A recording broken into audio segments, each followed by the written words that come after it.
জাতিসংঘের মহাসচিব Antonio Guterres আগামী ১৩ মার্চ ৪ দিনের সফরে বাংলাদেশে আসছেন। অন্তর্বর্তী সরকারের প্রধান উপদেষ্টা অধ্যাপক মোহাম্মদ ইউনূসের আমন্ত্রণে তিনি ঢাকা সফর করবেন। বুধবার নিউ ইয়র্ক থেকে বাংলাদেশের স্থায়ী মিশন এই তথ্য জানিয়েছে। জাতিসংঘ মহাসচিবের কার্যালয়ও এই সফরের তথ্য নিশ্চিত করেছে।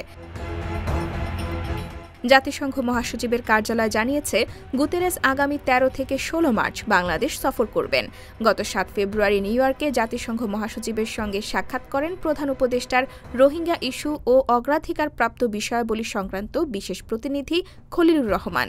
এ সময় তিনি প্রধান উপদেষ্টার আমন্ত্রণপত্রটি গুতেরেসের কাছে হস্তান্তর করেন।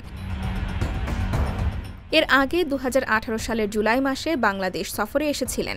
তবে জাতিসংঘ মহাসচিবের এবারের ঢাকা সফর বেশ তাৎপর্যপূর্ণ।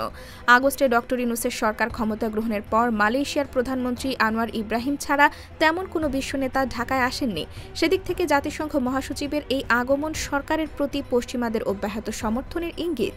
আর ডোনাল্ড ট্রাম্প প্রেসিডেন্টের দায়িত্ব নেওয়ার পর রোহিঙ্গা বিষয়ে যুক্তরাষ্ট্রের সহায়তা কমেছে। এই নতুন বাস্তবতা বাংলাদেশ ও জাতিসংঘ কিভাবে সামাল দেবে তাও আলাপ হবে এই সফরে। এদিকে মোহাম্মদ ইউনূসের অনুরোধে চলতি বছরের দ্বিতীয়ার্ধে জাতিসংঘের রোহিঙ্গা বিষয়ক একটি আন্তর্জাতিক সম্মেলন অনুষ্ঠিত হওয়ার কথা রয়েছে। কাতারের রাজধানী দোহায় এই সম্মেলন আয়োজনের বিষয়ে আলোচনা হচ্ছে।